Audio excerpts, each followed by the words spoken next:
Okay.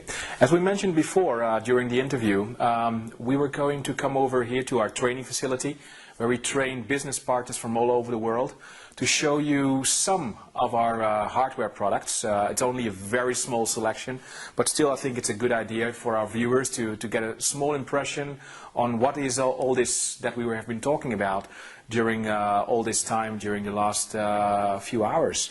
So yes, we have a selection here of hardware, IP controllers, lock compatible stuff that I want to take you through, and we're just going to some details now. And I should note that most of this that we're going to see is designed more for the European market.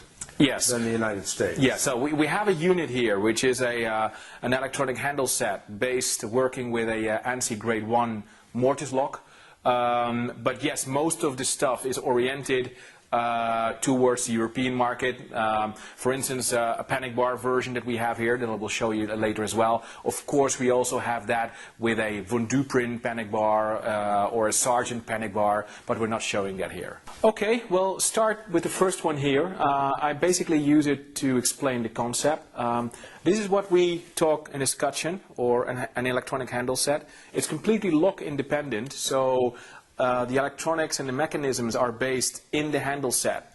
The lock is a normal mortise lock. This is one, a European one, but it could have been, we'll come to that just in a bit, it could have been an ANSI lock as well. Then the handle set changes a little bit, but the concept remains exactly the same. Before I open it and I show you how it works, this is a mechanical cylinder override, which is completely optional. You don't need that. But in some places, like for instance this lock from Austria, where in certain doors the fire brigades just demand a mechanical override. We have built into that mechanical override, if you can look at the light here, so now the lock remains closed. You could only see that actually if I turn the lock a little, you see the latch here is not operating, okay? The mechanical override, before I open it electronically, would actually mechanically activate the clutch. However, and then you would see that I can open up the door. The benefit of our system is that it leaves a trail.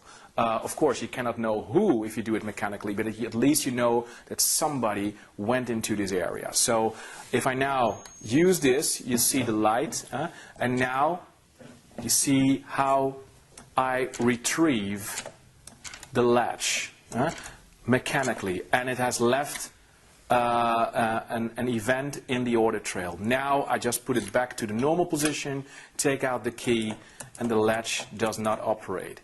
What is the normal way, however, how to use these locks? Of course, with a key card. I have here a MyFair card, for instance. Simply by approaching it, this is RFID, this is touchless. So just by approaching it, it reads it, and now I can open the door. And immediately after, the door is relocked. So just by very slowly, there you go, extremely fast reading, and you can go. There you go. So this is the principle that works all through the range, and I just picked the first one. But I'll show you the same operation now in an ANSI lock. And Mark, let me just make sure I understand. With this lock, with a bypass cylinder, yeah, you still get an event. Yes, you do. Recorded, not an identification, no, but an event that the lock was open. So absolutely. there's a micro switch tied to that cylinder to tell you that the system has been bypassed. Exactly. But before you tell me, because I know how eager you're on these type of things, it is, of course, the responsibility of the end user that decides that they need a mechanical override to decide how secure they want to be. They want to keep the system, because of course our system can be as secure as they want to. If you then put a mechanical cylinder in here that has not the required security level, then you would have an issue. You know that one of our partners is an Austrian group called EVVA. This cylinder that we use here is extremely high security, so we don't have an issue. But if somebody else decides to put another type of cylinder in, they have to make sure that the cylinder is at the required security level. Yeah, this is really a critical issue before we go forward. Yeah. Because in our latest book, we dealt with high security locks and their bypass, and the real Achilles heel in all electronic access control systems is very high security, very high tech electronics and encryption and very low security cylinders. Yeah. And so at the end of the day, your systems are not secure, and most systems don't give you an event log when that lock is open. Absolutely. They simply don't know, which is a very significant problem. EVA was featured in our book with their magnetic code system, which is, we believe, one of the most secure locks in the world.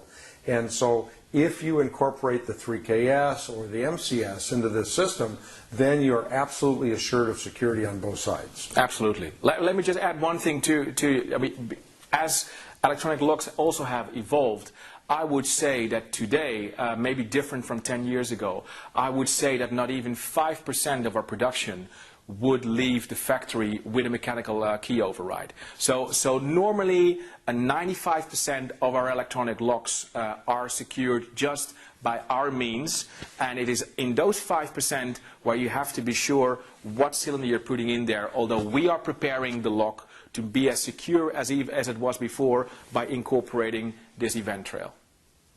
Okay, on this one I don't have to stop for a very long time. It is basically the same unit. It is only prepared for an American mortise lock. In this case, it's our own one. It's an ANSI grade 1 mortise lock. You see the body is a little bit wider, as the ANSI locks have a longer angle of the handle, so the body is a little bit wider. But basically, from what it does, what it can do, the virtual networking, etc., it is exactly the same concept, only adapted to the US market. Here we have one of our wall readers, and it looks like a classic online access point, and actually, in a way, it is. So here, this one is an option where people want not only to present the card, but also have the validation through an additional PIN code. The thing that we do different, yes, of course, we do IP controllers. Not everybody has that. So that's already a benefit of our wired online doors. This is a hardwired door. But of course, the main benefit of this unit is it not only gives you access to the door, but it is actually the cornerstone where we update the card. So the credentials, where we can change all the access rights, the whole story that we told you before, the data on card system where we can update and we can pull off information and write new information. We do that here, exactly at this point. So this is really a dual security piece of hardware. You can use the keypad, yeah, and you can use the reader if you want that higher level of security. Absolutely, absolutely. Now the next 4 models that I'm going to show you, and believe me, I will be brief, are more like special models, so that we don't repeat ourselves. So, and again, it's only part of the special range. This one, for instance, is a model that for very particular use people have demanded, which is, it is double locked. Okay, so there is a reader on the inside and a reader on the inside and a reader on the outside.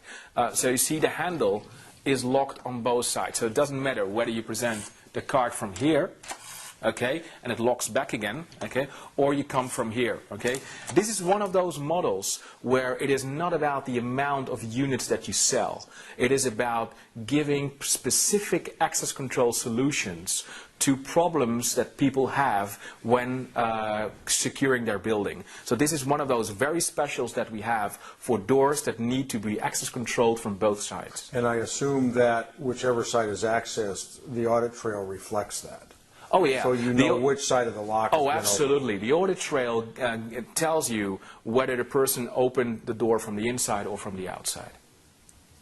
Yeah, a recent addition to our range is a solution for exit doors with panic bars. Normally these doors are extremely expensive to fit them with electronic access control. So we have come up with a solution to use standard escutcheons from Salto with, and this is very important, standard panic bars and combine both of them. So we're not asking the panic bar manufacturers to make any modifications to their units, something that they would not do, would be, again, too expensive. But what we do with special kits, we adapt to each panic bar. This, again, is a European type of panic bar. So you see from the inside, you can operate the lock, whereas from the outside, normally the lock is blocked, or in this case, unclutched. And when I present my card, now I can open. We also have a full range of escutcheons combined with US panic bars like Von Duprin, like Sargent, but in total I think we're compatible to something close to 30 different panic bars.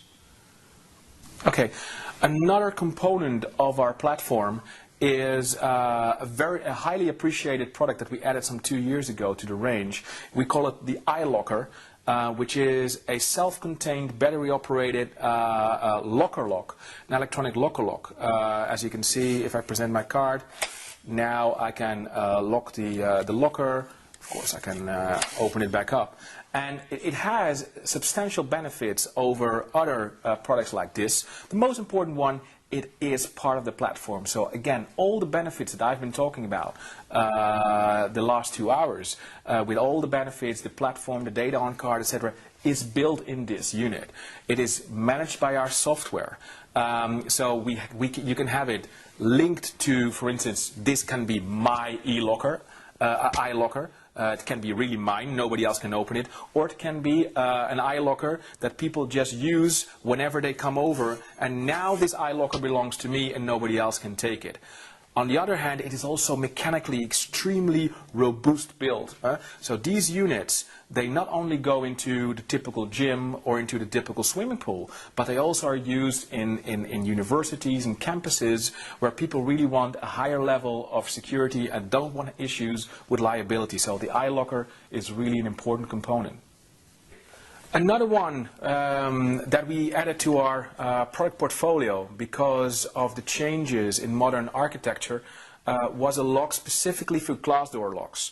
Here you see basically the locking unit. However, it also comes with a counter lock specially designed to go with a glass door lock and a glass door frame. Other solutions are, of course, electronic cylinders, but that we also have in the range, and we'll just show in a few minutes. But this one is also highly appreciated for those areas where people don't want to be locking and unlocking and really wanted a solution for glass doors, which actually before this product came onto the market did not exist. And then last but not least, we have our electronic cylinder. This is the European version that we have here. It is, of course, a product that, again, forms part of our platform. So it has all the same electronic and software benefits that we have been talking about. But here you have the benefit of the possibility of fitting the cylinder in virtually any type of lock without making any structural changes to the door. In this particular case, a Euro cylinder fitted in a Euro glass door. Where the holes were already made in this door. So we could not fit our own glass door lock because that was too much refurbishing. No problem. We just fit in a cylinder, take out a screw and turn a door that before was a door without any access control capabilities into an access control door within minutes. So electronic cylinders is also a very important component of our product portfolio where we think a large part of the growth of battery-operated access control will come from. And this is totally standalone? And this is totally standalone, no wires anywhere. From the inside you have the knob that always operates, and then from the outside you have the reader element with a light ring. This one is now put into the office mode, so it will give you a double signal. But you will see there is an element that helps you guidance. If I would be rejected, this light ring would be red. It reads HID I-Class cards. It reads MyFair, Desfire. It is a self-contained unit, simple to use, but very, very powerful in its features.